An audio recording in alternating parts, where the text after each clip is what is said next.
All right, let's dive into something we all think about, right? Retirement. Yeah, retirement. But not just like the money part. Right. We're talking about the unexpected pitfalls. Yeah. Based on this YouTube video, it's called 13 Retirement Mistakes That Will Ruin You.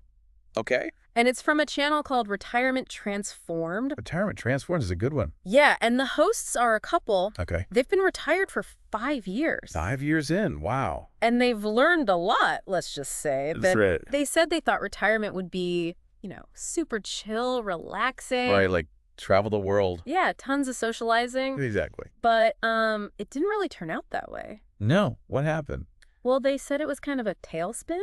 A tailspin. Wow. Yeah, they had to figure things out. So what'd they do? They actually started this whole online community Oh, cool. to help other people, avoid those same mistakes. I like it. Paying it forward. Yeah, and mistake number 1, not having a budget. A budget. Yeah, a retirement budget. Yeah. Oh, right. Right. Seems obvious, but I guess it's easy to forget. totally. And they said it's more than just like tracking your spending. Oh, It's really understanding all your assets. got it. Your income, inflation, all that. Whole picture. Yeah. They even suggested working with a financial advisor. Makes sense. And then mistake number 2, relying too much on Social Security. Social Security. Yeah, a lot of people think that's enough. Right, but they said the payments are often way lower than people expect.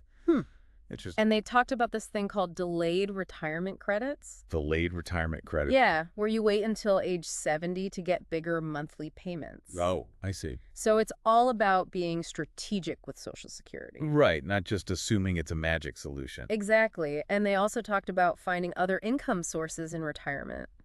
Really? Like what? Well, not necessarily because you need the money, Okay. more for staying engaged, having a sense of purpose. Gotcha. Keep busy. Yeah, maybe even turning a hobby into a side hustle. Nice. I like that. So mistake number 3 is basically not staying active. Active.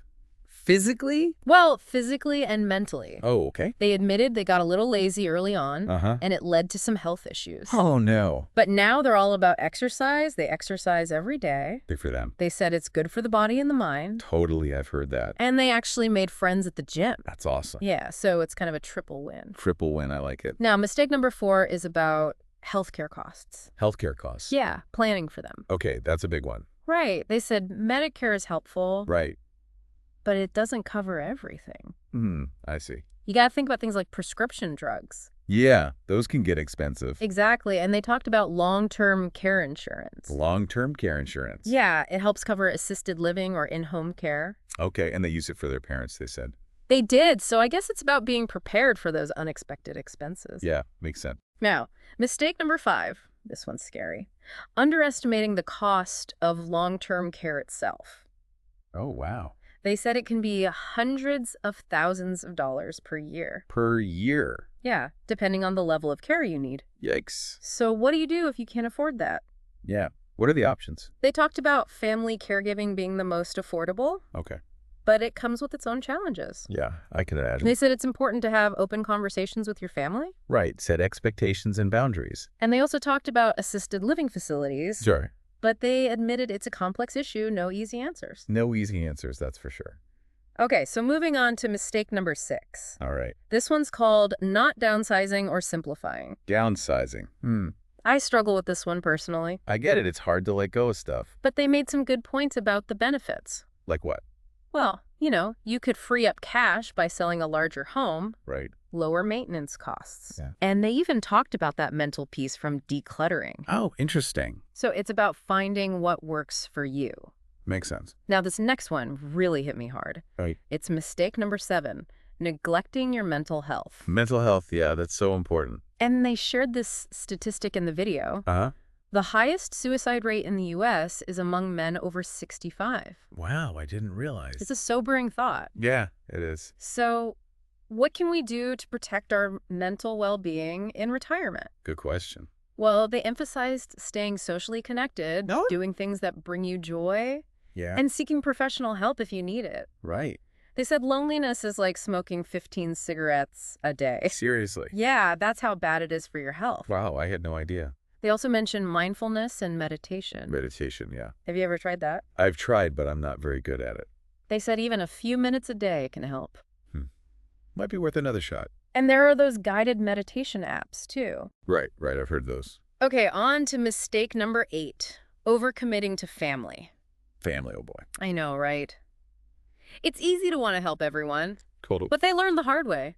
What happened? They felt overwhelmed and resentful until they learned to say no. Ah, boundaries. Exactly. So how'd they do that? They said it's all about communication, Okay. being honest about your limitations. I got it. And they even schedule in time for themselves. Like a break from family? Yeah, a whole month each year, just for them. Wow, a whole month. So it's a reminder that self-care isn't selfish. No, it's essential. All right, mistake number 9. What's that one? This one surprised me, not preparing for changes in your relationship with your spouse or partner. Oh, interesting. They said divorce rates are actually up among people over 55. Really? I wouldn't have guessed that. I know, right? But I guess spending so much time together can be tough. Yeah, I can see that. So they emphasized communication. Communication, again. Yeah, it's key. Setting expectations, respecting each other's space. So finding a balance. Exactly. They even suggested scheduling date night. Date nights. Yeah, to stay connected. I like it. Keeps things fresh. So it's all about effort, you know? Effort. Yeah. Keeping that spark alive. Makes sense. Well, it seems like we've covered a lot. Yeah, we have. We'll be back in a moment to dive into the rest of those mistakes. Sounds good. Stay tuned. Welcome back. We dove into some pretty interesting retirement mistakes. Oh, yeah, for sure. Those first 9. From that retirement transformed couple. They really got me thinking, and it wasn't just about the money either. Right. They went beyond the usual financial advice. Speaking of which, let's circle back to that first mistake, not having a budget. Yeah, the budget sounds basic, but they made it clear. It's not just about tracking your spending, right? It's about understanding all your income sources. And how those might change over time. Like, what if your investments tank or something? Exactly. It's about having a solid grasp of your whole financial picture. And thinking about things like inflation, that can really eat away at your savings. That's a good point. I hadn't fully considered that. They also suggested, maybe working with a financial advisor. Makes sense, especially if you're not super comfortable with all the financial stuff. Right, having an expert to guide you could be really helpful. Okay, let's move on to mistake number 2. Relying too heavily on Social Security. That's a big one. I think a lot of people assume Social Security will cover everything. Right, but as they pointed out, those payments are often much lower than expected. And they even had a strategy for potentially maximizing your benefits. Oh yeah, they talked about those delayed retirement credits. Where you wait until age 70 to start collecting to get a larger monthly payment. It's an interesting strategy, though I guess it depends on your individual situation. And they also emphasized exploring other income sources during retirement. Not necessarily because you need the money, but to What? stay active and engaged. Exactly. Maybe turn a hobby into a side hustle, something like that. That's a great idea. I like that. Now, let's shift gears a bit and talk about health and well-being. Okay, good topic. They were really passionate about the importance of staying active. Yeah, they admitted they fell into the trap of becoming more sedentary. And it led to some health problems, so now they exercise every day. Good for them. It's so important to keep moving, no matter your age. Right, and they emphasize that it's good for both your physical and mental health. And they even made friends at the gym, so there's a social aspect as well. Exactly. It's a win-win situation all around. Okay, on to mistake number 7, neglecting your mental health. This one really hit home for me. They shared a pretty startling statistic. Oh yeah, I remember that. The highest suicide rate in the U.S. is among men over 65. It's heartbreaking, and it really highlights how crucial it is to prioritize mental health. So what were some of their suggestions for staying mentally well in retirement? They emphasize staying socially connected, doing things that bring you joy, Yeah, those are important. and they also stress the importance of seeking professional help if you need it. All right, there's no shame in reaching out for support. They even compared loneliness to smoking 15 cigarettes a day.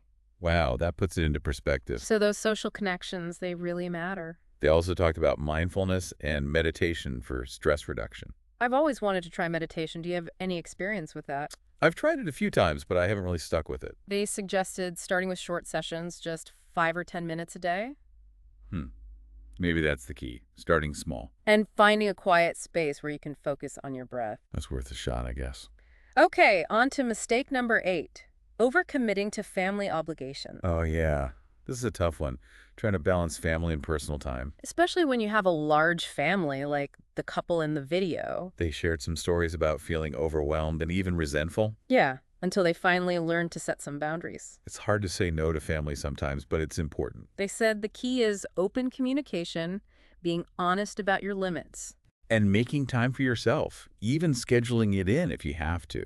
They actually block off a whole month each year just for themselves. Wow, a whole month. Yeah, after the holidays, just to recharge and reconnect with themselves. I love that idea. It's a good reminder that self-care is essential. Okay, now on to mistake number 9, not preparing for changes in your relationship with your spouse or partner. That's an interesting one. You'd think spending more time together would be good for a relationship. But they pointed out that divorce rates are actually up among people over 55. Really?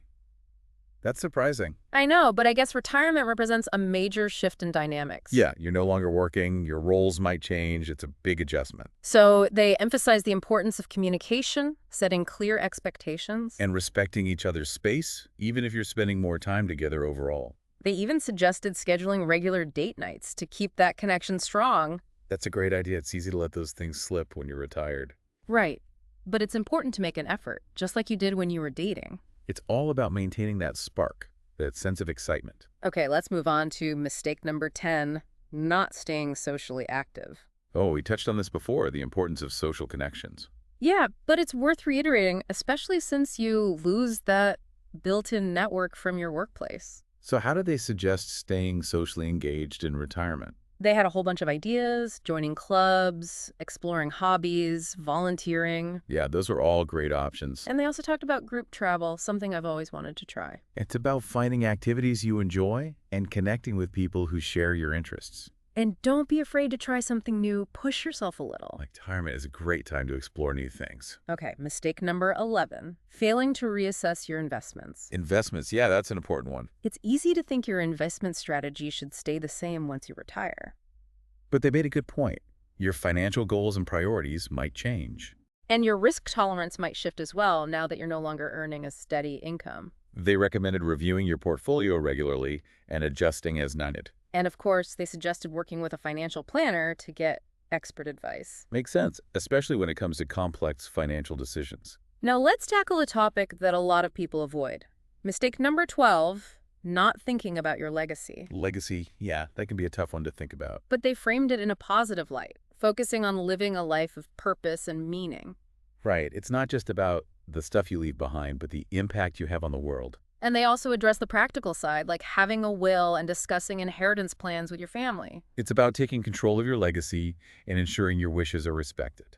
Even though it might be uncomfortable, it's important to have those conversations. And finally, we come to mistake number 13, not building a daily routine. This one surprised me. I thought retirement was all about freedom and spontaneity. But they argued that a lack of structure can lead to a sense of aimlessness. Yeah, like you're just drifting through your days without a purpose. They're big advocates for planning their days, including both productive activities and leisure time. They even schedule in fun stuff like pickleball and dinner with friends. It's about finding a balance, creating a rhythm for your days that feels fulfilling. So it's not just about relaxing, it's about having a sense of purpose, even in retirement.